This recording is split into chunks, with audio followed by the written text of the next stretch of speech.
Hey everybody, Jimmy Smith back. Scrape under my eye, courtesy of my jiu-jitsu coach. So blame him. Anyway, it's pretty normal for me.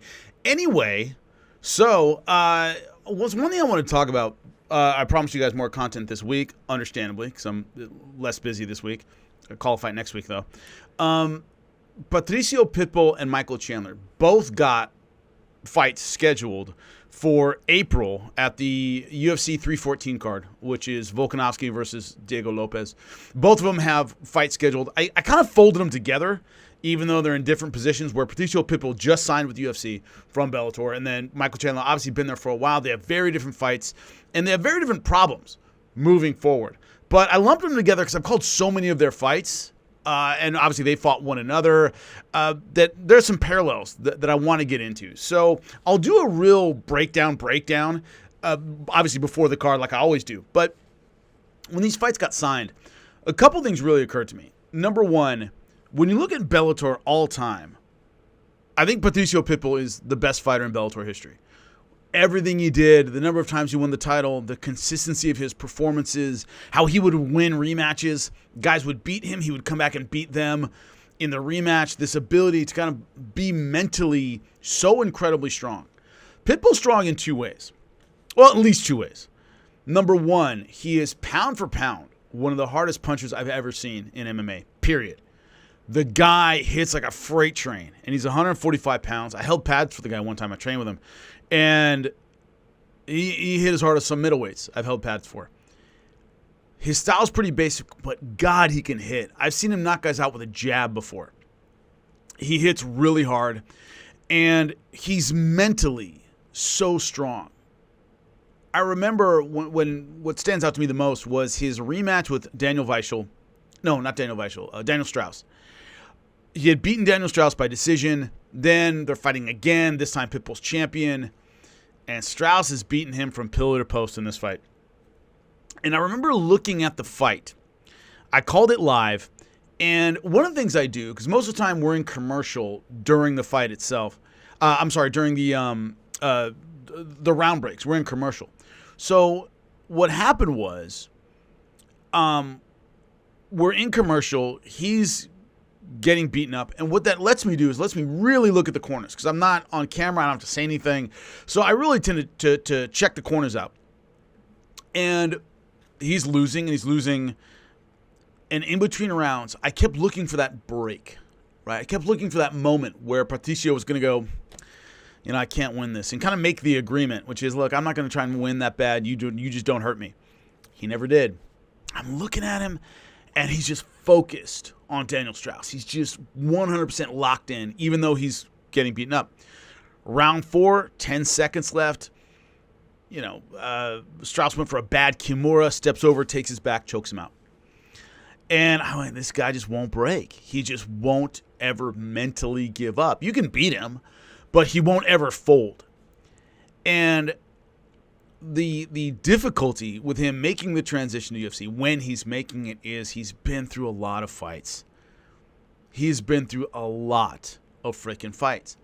He's a 43-fight veteran, 36-7. He's 37 years old. It's just one of those things where I think one of the best fights stylistically that could have been made at the time was a prime Alexander Volkanovski versus a prime Patricio Pitbull. They're both short-range punchers. They have similar builds. They hit really hard. They're very aggressive. Would have been nice to see what would have happened. Him joining the UFC at 37, does he have something left? Yes. How much he has left is going to be really tested in April for two reasons. Number one, Yair Rodriguez has a style that has traditionally given Patricio Pitbull trouble. He's powerful, but he's pretty basic. Hands up, chin down, power punches, power leg kicks. His jiu-jitsu is really good, but it's, once again, pretty basic. I grappled with him. It's like grappling a fire hydrant. It's just, there's nothing to grab onto. He's just, it's a rock, right? I remember I took his back, and he spun because I didn't have anything to hold on to because he's so stocky. Right? He's crazy to grapple with. If he gets you in a guillotine, you're done. And arm triangle, stuff like that. But the guys who have beaten him or have given him a lot of trouble tend to be the versatile fighters who move in and out or kind of tricky. Obviously, Pat Curran. When Daniel Weichel did beat him, he beat him by staying versatile and doing a lot of different things. Sergio Pettis. When he's lost, it's the guy who can show him a lot of different looks. If you get in a firefight with Patricio Pitbull, he'll knock you out. Did it to Michael Chandler, who was a weight class bigger, really powerful puncher, knocked him out. Okay? So Yair Rodriguez has exactly that style. Right? He's outside, he moves, he switches stances, he throws kicks from all kinds of different funky angles. So he has a style that has traditionally given Patricio Pitbull problems. He has a lot of UFC experience, and a lot of fighters, their first time in the UFC, have trouble their first time. It's just, your first time in a new promotion. You don't feel like it's yours yet, and a lot of fighters stumble when they first come to the UFC. Sometimes they're going to great careers. Anthony Pettis, for example, right, lost his UFC debut and ended up becoming champion. It's just one of those things where that first one is pretty tough. Luke Rockhold, same thing. So it's this idea that you come out, you have a big fight, new promotion, big lights. What are you going to do? Can you mentally stand up to that? Patricio Pitbull's a mentally strong dude, so I think that might be less of an issue. But I think stylistically, it's a really tough test for him. He is 37. Is he going to have the speed and the timing? He's going to be inside at some point. He is the more powerful striker, if he, especially with his hands. If he gets in there and is able to land big punches, he can knock him out, but he's going to have to pull the trigger in those instances. There can't be any mental lag here. And at 37, can he still do that? That is the question. And if he doesn't, how much a road is there for him? 45 is wide open. I talked a little bit in the last video about Ilia Topuria moving up. Part of it is 145 is just kind of, there's not a lot there. If Patricio Pitbull wins, especially if he wins in dramatic fashion, gets another knockout, he's right there in title contention. There aren't a lot of great names at 145.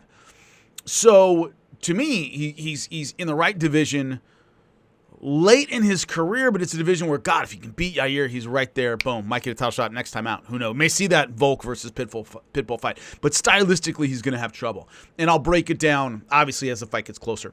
Michael Chandler, Paddy Pimblett, same card. Two guys in whom I do not have a lot of faith at the elite level for very different reasons. Okay, so Michael Chandler, explosive, powerful, but doesn't have the strategy, the fight IQ, the style to win a long, difficult fight. If you can get out of round one with Michael Chandler, good chance you beat him, especially those elite guys who make the right adjustments. You will get hurt at some point fighting Michael Chandler, but he'll be there to be hurt in round 3, period. That's the way it's always gone, right? Even back in his Bellator days. He fought Benson Henderson. He destroyed him for the first 3 rounds, wasted all kinds of energy with a bunch of moves that looked great but were really inefficient, and then had to hang on for the last 2 rounds as Benson came back. And obviously knocked him out in the rematch, but that's Mike. That's the way Mike's always been. The Eddie Alvarez fight. He explodes, and then he has to hang on late. Paddy Pimblett, his problem is he's hittable. He gets rocked and dropped in almost every fight against guys that don't hit that hard and aren't great fighters. So Paddy Pimblett relies a lot on his ground game. It's going to be really difficult, A, for him to take Michael Chandler down, B, once he gets him down, to finish him. It's just, Mike went 5 rounds with Charles Oliveira. Yeah, he was in trouble at the end, has back taken, but the choke wasn't particularly close. He's a hard guy to finish on the ground. And that's kind of Paddy Pimblett's ace in the hole. And in the stand-up department, Paddy Pimblett, if you're getting touched by guys who really shouldn't be giving you a problem, right? And Paddy Pimblett, because he came in with so much hype, has this Liverpool fan base, he came into the UFC, Luigi Vendramini, Rodrigo Vargas, Jordan Levitt, none of those guys should have been anywhere near him. And all of them hurt him at some point in the fight. And whenever I see that, I go, God, it's going to be a problem as you move up. 55 is a talented division. You're going to, Justin Gaethje is going to knock your ass out if you take that punch the way you did against Jordan Levitt or these other guys coming up. And so his hitability is an issue. And he's facing the one guy who can start you with one punch, and that's his best way to victory.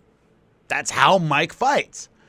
So what we're seeing here is, the UFC is or has decided, Mike's entertaining, he's fun, he can't beat elite guys. Right? He had Justin Gaethje, had Dustin Poirier, had Charles Oliveira twice, didn't beat any of them.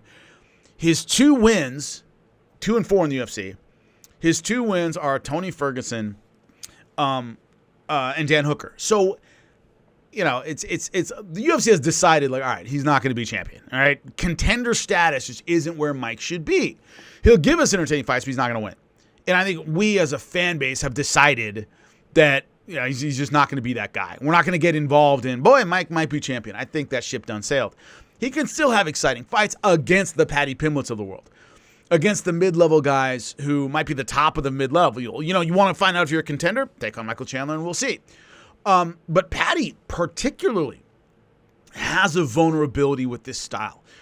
He just eats punches that he shouldn't be eating against guys who don't have knockout power. Mike has knockout power. Mike doesn't have a ton of versatility. He throws the same kind of jab and right hand every single time. Boom, boom, right? And, if you can time it properly, you can take him down. You can have success against a guy with halfway decent movement. Fighting Mike's like fighting a scarecrow. He's just, he doesn't have the footwork to corral anybody necessarily. So it's the idea that if Paddy had that next level footwork or next level striking, he could do something. I think he has trouble with his fights simply because his one kryptonite is the one thing Michael Chandler does very, very well. So I think Mike does have some success at the mid-level of a 155-pound division that, as I said with the Ilya Topuria video, is starting to age out. Guys are starting to get kind of old. Those bottom guys are coming up, or mid-level guys are coming up. Michael Chandler's a great guy to put right there to see if they're ready. And I don't think Paddy Pimblett's ready. He's just too hittable against guys who have no business hitting him to survive against Michael Chandler. Of course, I'll do a much more detailed breakdown before the fights themselves. I just wanted to comment about Patricio Pitbull, Michael Chandler, 2 former opponents, 2 foes who have fights on the same card. And, we'll see how the former Bellator champs do. But that's what I think about it. Leave me some comments. Let me know what you think, and I'll talk to you again soon.